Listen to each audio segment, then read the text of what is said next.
Back everyone, we are doing a follow-up video on Litecoin. We've made a video on the past and it actually is near the targets that we had, so I'm going to turn on the drawings that we had in the last video and I'm going to show you a new fib that I drew for the upside continuation possibilities.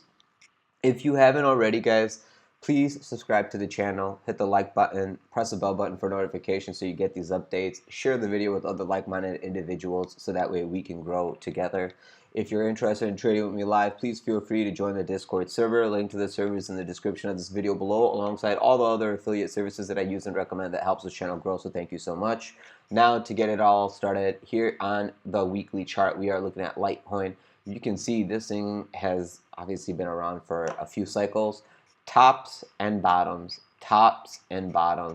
and interestingly enough, we are near the lows of the cycle of this asset, and the possibility of at least getting to $100 per coin is pretty much a likelihood if the bull run comes through. So here are the drawings. I'm going to just show you.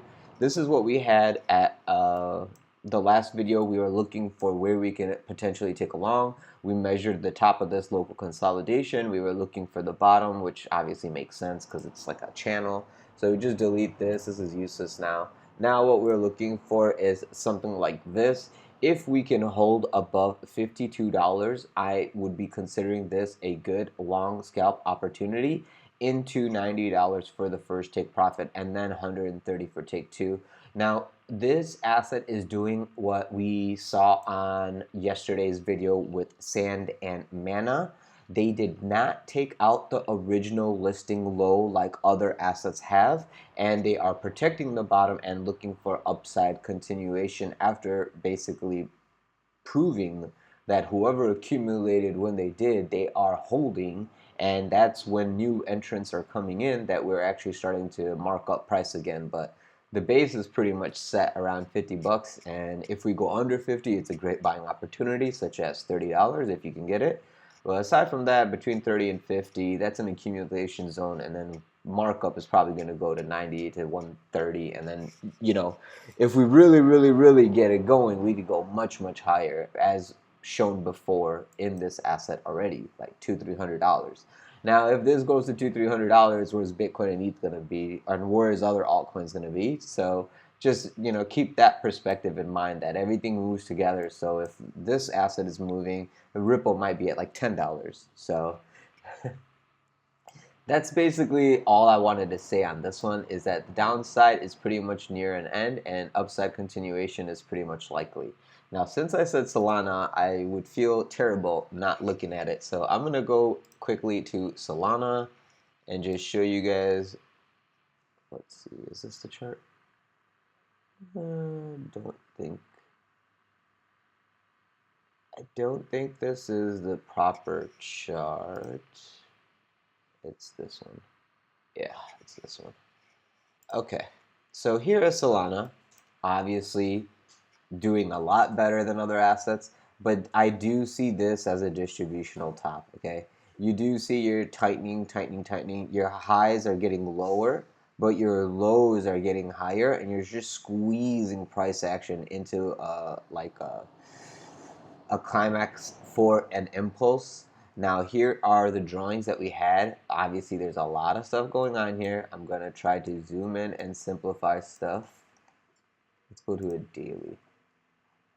So on a daily, what we were looking at was a descending channel, and we saw that there was resistances at these tops, and we were at this level here going like, hey, if this loses this level, more than likely you will get this downside move. We got it. You will find a buying opportunity at this level. You got it.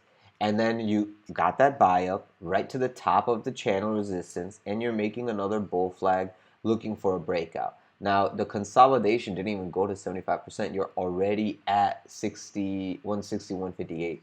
If you claim this level, obviously the next level of resistance is going to be this 171 level, okay? And then you can see if you break above it.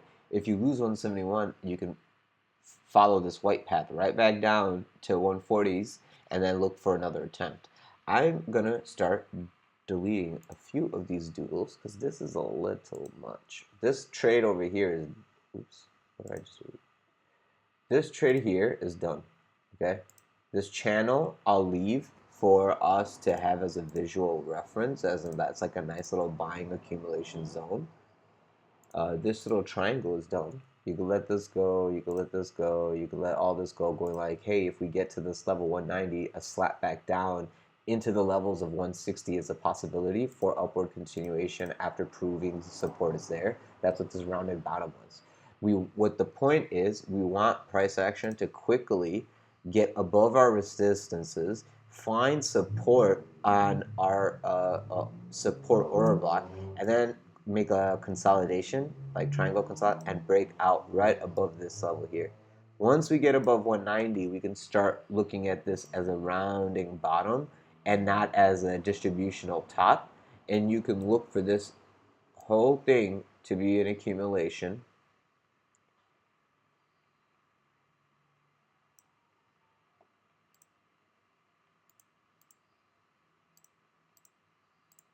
This whole thing to be an accumulation for the upside, for basically upside continuation. So we were looking for this low to be cemented. Basically, this low got cemented higher. Oh, and this is showing you that, hey, if we get to 226 to 235, take some profit because a possible slap back down into 190 is possible before another pop up. So just be aware that these levels are very, very important. I would mark them on your chart, and you can use them as take profit or hedging areas like, hey, if you want to take a short and whatnot. I'm going to delete this channel. This little red line was the retail trend line that gave us the clue that the short was coming, and you could have shorted it on the retest as well. So just be aware. This got rejected twice. I don't think the third time it's going to reject it, so just be aware that that resistance is pretty much done. I'm going to delete these little doodles. You really don't need this either. Like, you guys understand that this is a rounding bottom. If it holds, we get upside continuation. If it breaks the angle to the downside and uses this as a resistance, like what I'm saying is, say you get a quick flush down, and then you use the aperture of this, the curvature of this accumulation as resistance, and then you break down. You know, like after you get that retest, and then you get under the golden pocket, then you're definitely going to get a little bit of this kind of situation before upside. But that's only if we don't get upside continuation. As you guys saw over the weekend, almost all the alts got 30-40% raise. Like even one of the alts, the only alt that I'm holding from like February, it was down almost 80%, but yesterday it came up like 50%. So I'm almost back at what I had at entry. So almost all my losses gone in my altcoin portfolio. And then that's not including all the interest. You know, I'm just talking about my actual entry and what it's at now. I'm not including how much money I made in interest. That coin that I'm talking about gives you 100% APY a year. So I'm literally making like 1% a day of what I originally invested. So you can't beat that kind of shit. Like, I'm just compounding that snowball into a snowman, and I'm gonna take him out to dinner and not call him after. So, yeah, I'm excited to see the conclusion on that test of, like, compounding a good API coin and just letting it compound up, down. Doesn't matter what the consolidation is, as long as it's holding supports and it's compounding. I just want to see what can I do with like a 10K snowball. Can I turn it into like 100? Like, if the altcoin run does come, this coin was much higher. It's like a Ripple. It's just sitting on the bottom and it's waiting for the pop. And while it's sitting on the bottom, it's giving me 1% instead of like Ripple just sitting and doing nothing. It's actually giving me a small allocation that I can cash out and like use for trading if I really want. It's like, a couple bucks a day kind of thing. So it adds up in a month. It's like a couple $100 a month. Yeah, so worst case scenario, you're getting that downside because of this distributional head. This looks like to me a distributional head. Here's your shoulder. Here's this shoulder here, your head. If you lose this level over here, that's when the downside comes in, which is 136. So just mark that on your chart. If you lose 135, 136 with a 4-hour open and close, more than likely you're going to the low hundreds. If you hold above this 136 with the daily closes, then your next target is naturally 190 and then 235. There is no middle. So just be stern about being patient for your levels to hit. There's no reason to trade the air. So I'm going to delete all this other stuff because that chart was very crowded. There you go. We don't even need this. I'm going to let this big one go. There you go. Much cleaner TA. Don't even want all this. This is just too much stuff. There you go. That's what we're looking at, right? The grab of liquidity into this $100 level already occurred. Now we're trying to hurt the shorts over here at 206 into 226 to basically get their stops out.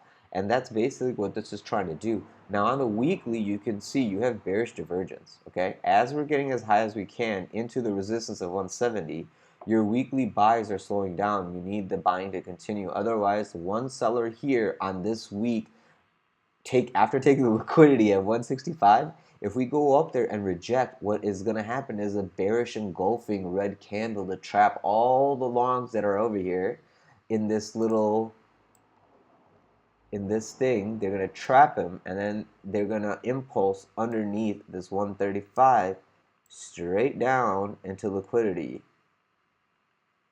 Something like that. So just be aware that this is a possibility. As bullish as you are, you need to get open and closes on daily above 170, and then your path to 190, and then the path to 226 is much easier to occur. So keep that in mind for Solana. I'm gonna leave the risk possibility there because I don't want you guys to just think everything is just always up, up, and up. It doesn't work like that. I wish it did. Alright, and then this is your warning red line. So hopefully this is as clear as can be. I'm gonna leave this on the charts as well. Everyone sold. Okay, now let's look at Ripple, and then this is it for the day because now we're just grabbing at straws. Ripple. Now, Ripple, guys, we've gone over so many times. It's doing the same thing. Doing the same thing it's been doing. And how many times you guys could have took this trade, I don't know.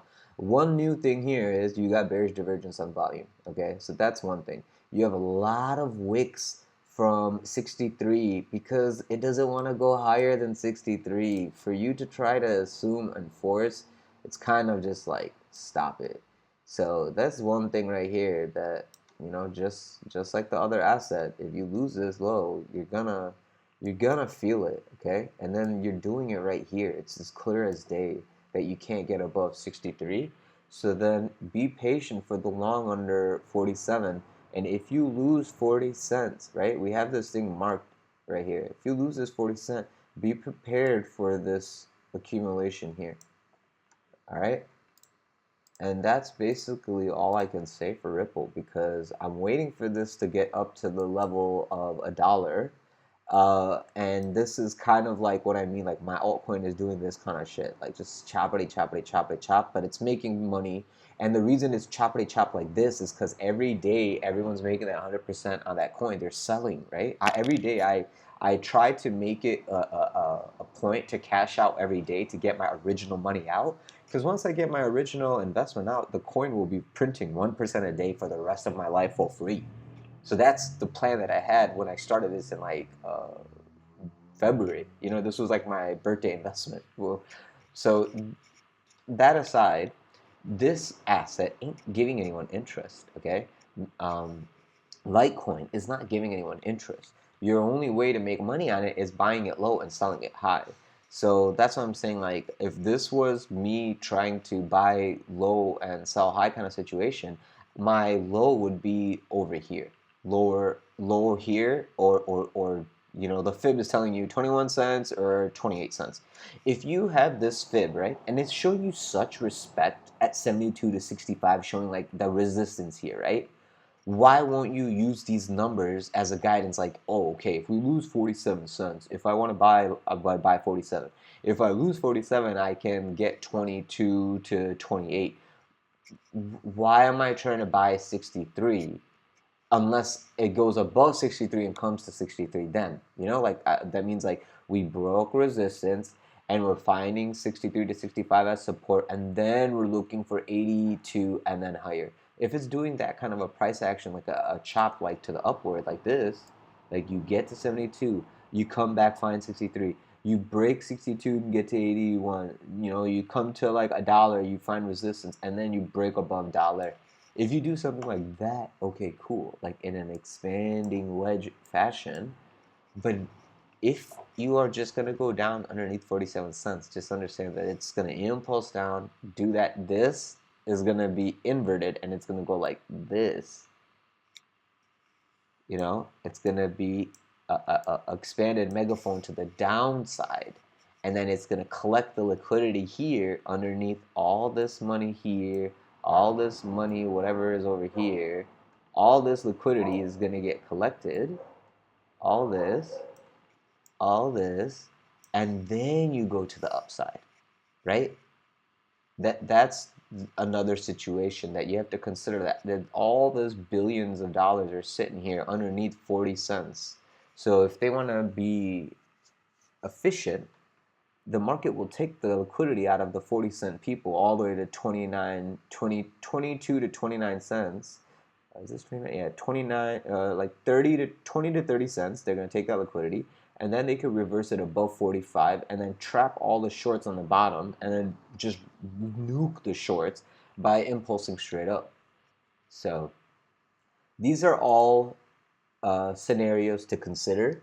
So please do your own research. I do not trade Ripple, and nor will I ever trade Ripple, because I like in and out. I cannot sit on my hands and hope and pray that someone is going to come in after me and buy thinking like they're smarter than me.